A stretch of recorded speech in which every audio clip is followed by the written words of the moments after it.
काहे खाती हाला घरे होता भौजाई हमारा के साफ साफ दोना बताई। गाँव में समाज जुटल राज आज खोली। पिछला होली में आप लोग इतना प्यार दियनी, एहू होली में बा आइल बा सुना साली हो आइल बा लहर सिकोड़ा तो हो काले रिलीज भइला भैया लोग कितना प्यार मिलता वो गाएंगे अभी। गाँव में समाज जुटल राज आज खोली। साफ सुथरा बात बताओ है मारा लोग मत भैया। प्यार से प्यार से कहबो मैं लड़का जान दे दी है सो मालूम है आप लोग भी अपना ड्यूटी कर रहे हैं। माना लाठी भाजो तो लाग जी एक दूगो के तो का होई। जहाँ देखिए से कुछ लाल रंग अब का तना लाल हो जी हमारे नहीं के मालूम। ऐसे प्यार से आप लोग भी बात मान जाइए। गाँव में समाज जुटल राज आज खोली। साफ सुथरा बात बतावा कि तू पति के साथे रहबू कि देवर के साथे जगरा साथ रहिए हो भैया।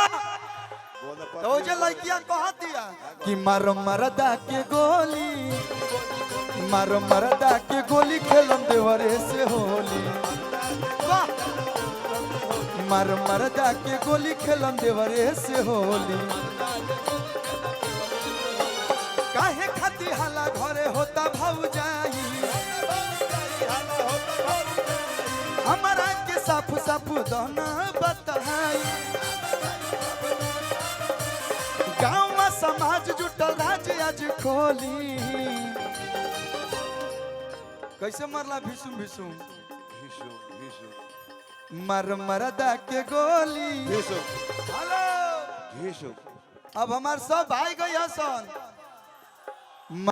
मर मरदा भैया रमंगिया भैया एक मिनट ला बस थोड़ा सा भैया आप लोग थोड़ा बस हटिए। 1 मिनट ला तनी सा होल्ड कर दीजिएगा। हम गाय मार मरदा के गोली रोवा लोग क्या गावे के बा मर मरदा के गोली खेल।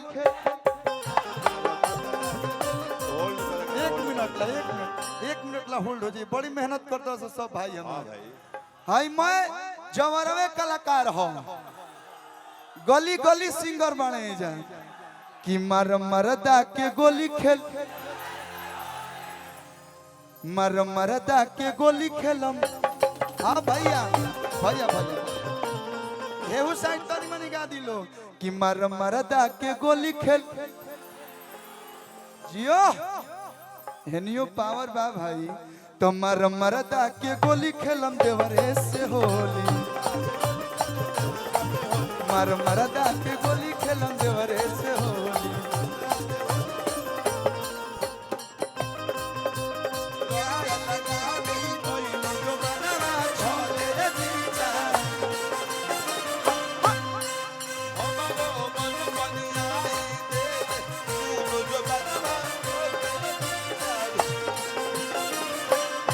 सभे घर ही में बाल हो जाई।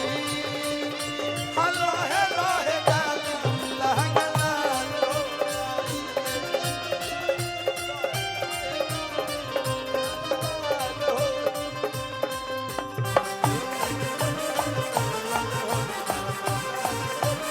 ए भैया अच्छा ने केकर बियाह हो गया है भाई केहू के नहीं खे भाई हो गए झूठ बोलता लोग।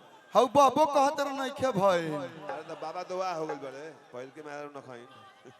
हाय मैं देखो हाय मैं भाई बड़ा सन एक बार ऐसे फ्लाइंग किस दे ना दो तो देख के दर्द मरद के रोवा बतारू हो धनु भैया कि देवरन पकड़ी पापा ना बतारू हो। जय हो आदरणीय बड़े भैया युवराज सुधीर सिंह जी और हमी के रांची में प्यार मोहब्बत देवे वाला परम आदरणीय बड़े भैया रमेश भैया के आगमन भइल बा। एगो जोरदार ताली बजा के स्वागत अभिनंदन करी। चलिए स्टेज पे हमनी के गार्जियन बड़े भैया जे हर कलाकारन के बरोबर प्यार दीना, सम्मान दीना।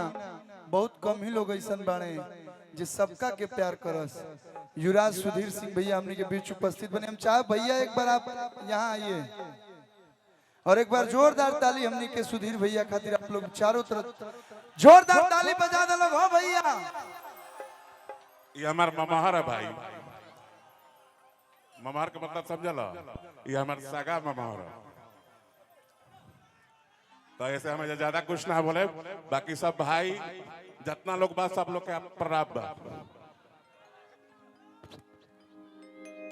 रमेश भैया जौन की, अरे भैया भैया रांची बिहार चाहे झारखंड आपका जलवा है।